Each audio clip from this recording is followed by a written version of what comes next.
Kabajamtoota hordoftoota maatii kennaa ta'e har'a kan waliin ilaallu namoonni Hamster Kombaat irratti daayilii koomboo miiliyoona 5 fudhachaa hin jirre akkaataa itti fudhattan viidiyoo kana guutuu isin ibsa jechuudha. Maaliif akka inni isin dhowwataa maaliif fudhachuu akka dadhabdan guutuu isaa isin ibsa. Kanaaf haga viidiyoo kana dhumaan waliin ta'aa jechuudha. Jalqaba gara Hamster Kombaatii keessaniin seentanii sana booda akkuma argitan hangara miiliyoona 44 hojjedheera jechuudha.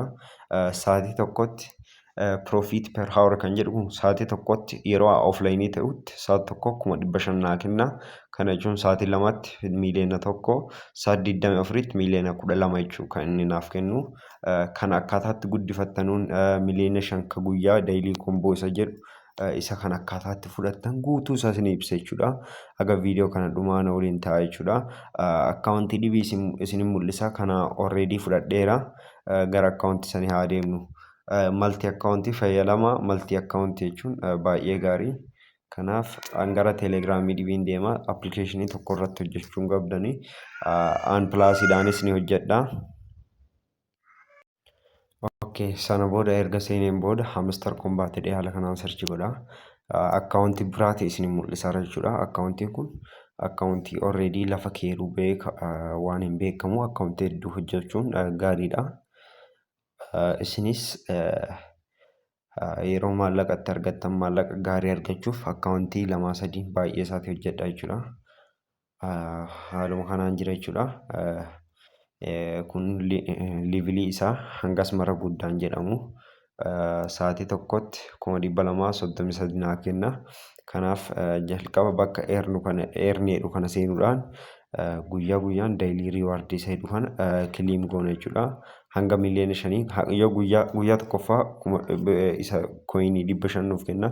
Guyyaa lammaffaa 1000 haala saniin jedhee dhufee guyyaa 10ffaarraa kooyinii miiliyoona 5 firii nuuf kenna. Kun illee ni jira. Kun ka guyyaa 10ti. Jalqaba bakka maayineedhu saniin tuqna.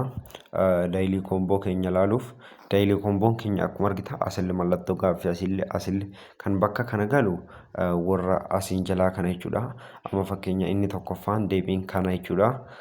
Kanaaf wanni godhuu qabnu yoo inni nuuf banaan ta'e haala kanaan yoo qolfii itti raate jechuudha. Akkuma argitan haala kanaan yoo qolfii irra raate akkuma argitan jalaa maa isa ajajaara geemiif tookeen inni jedhu liivilii 11 yoo ga'e inni kun siif banamaa naan jedha. Kanaafuu geemiif tookeen kan jedhu as keessa ni barbaanna.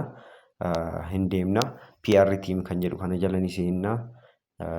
Olii gad deemnee ni ilaalla jechuudha. Asuma keessa bakka dhibeen jiru kanaaf geemiif tookeen kan jedhu ilaalla. Isa banuudhaaf kan akkana godhuu qabnu liivilii 11 godhuu qabna. Kanaaf geemiif tookeen isa jedhu san ni barbaanna. Ni barbaanna. Akkuma argitan geemiif tookeen inni jedhu asuma jira. Bakka fagoo hin ta'in maarkeetii jalarraa.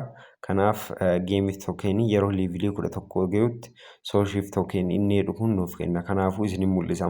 Akkaataa qulfii irraa banattan kan hadhaati miti kun koomboo an banaaru kun akkaataa qulfiitti bantan kun malee koomboo hadhatti fudhattan duubarra isin mul'isaara. Amma kan qulfii qabu haala saniin bantan jechuu seera inni isin ajajuun amma akkuma argitan geemiif tookeenii liivilii 11 godheedhaara geemiif tookeenii isa kana jechuudha. Amma liivilii isaa kun akkuma argitan lamarraa kanaaf cadhannee hin binna haga liivilii 11 gahu. Sana booda kan achiin jalaa yeroo qulfii irraa ka'u muluu argitan jechuudha. Cadhannee binna haga inni liivilii 11 gahu. Haaluma kanaan cadhattanii bittanii amma liivilii 5 irraa gara liivilii 6 guddinyaa ni deemna cadhannee. Haaluma kanaan cadhannee kooyinii xiqqoodha. Callinnee bisna.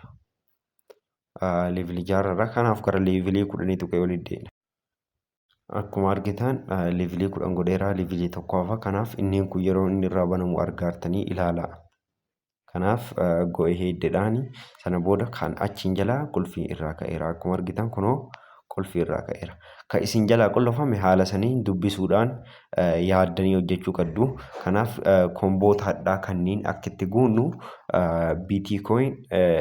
BTC peer kan jedhu kana isa hin binnaa inni achi gala. Akkuma argitan daayilii koomboo nuun jedhaara. Kanaafuu istooppennaani sana booda ispeeshaal kan jedhu kana bira hin deemna. Erga deemneen booda ol deemnee aappis seenterii isa jedhu kana hin binna jechuudha. Yeroo binnutti peeraaworii innis nuuf dabala. Waa'ee peeraaworii viidiyoo kana dhumarra isin ibsa. Ammas tokko hafee YouTube Premium isa jedhu kanaaf niw kaardii jalan seennaa ni ilaalla jechuudha. YouTube Gold batan kun akkuma argitan asirra jechuudha. Kanaaf ni binna salli. Gara YouTube kanaa qabatee isin dhufuu danda'a. Kanaaf keessaa baatanii asitti deebi'uu danda'u qabaatu qaddanii keessaa isin baatanii sana booda go ahead kan jedhu kan jalaa isa hin tuttanii sana booda automaatikaalii haala kanaan kooyinii miiliyoona 5 kana fudhadhaa isiniin jedha. Sana booda take the price jettanii sana booda baalaansii keessan irratti dur miiliyoona 10 qabna ture yoo baanee amma ilaallu miiliyoona 15 qabna jechuudha. Haala kanaa hojjettanii inni biraa immoo profit per hour kan jedhu kun maali jettanii yoo na gaafattan bakka main jedhu kanarra seenuudhaan akkuma argitan amma asirratti kooyinii kan bittu jira. Asirratti yoo amma kooyinii 5,000 kana baachee bitte sa'aatii tokkotti yeroo hundumaa haga dhaabbati kun dhaabbatutti sa'aatii tokko 500 siif dara jechuudha. Amma fakkeenya tokko isinii fudhadhe profit per houriin kun 236 kanaaf ammatti daree si mul'isa isa guddaa qabu barbaannee biraan bana jechuudha. Akkuma argitan inni kun amma gaariidha. 69 bitaa sa'aatii tokkotti 1,000tti naaf dara jechuudha. Go ahead'dhaani sana booda yeroo an bitutti bakka sanitti amma naaf dabaleera. Akkuma argitan 236 kan ture 237 ta'eera. Haala kanaan ol deemsistan adoo bakka baalaansii miiliyoona 15 qabdan kana muluu ittiin bittanii baay'ee irraa tirfitanii. Kanaaf wanta qadda hundaan bitaa haga miiliyoona 1 amma yeroo sa'aatii tokkotti miiliyoona 1 irra gootan baay'ee fayyadamaa taata. Sa'aatii 24 keessatti miiliyoona 24 maayinii isiniif godha. Kanaaf kaampaanii isaa kunis gaariidha akka malee dansaa. Kanaaf akkasii hojjedhaa. Wantoota tokko amma achi viidiyoo haala kanaa ibsee isinii hojjechuu dhabuu danda'a maaliifi kan kanaa already isiniif ibseera. Bakka kana deebii kan ta'e qofa iskiriinshaatii isiniif ergaa as keessa barbaaddanii haala an bite kanaan bittanii yoo qulfii qabaate haala sanii irraa kaafattan jechuudha. Waan viidiyoo kana daawwattaniif galatooma. Chaanaalii kana subscribe godhaa. Haala sanii itti jabaadhaa isiniin jedha.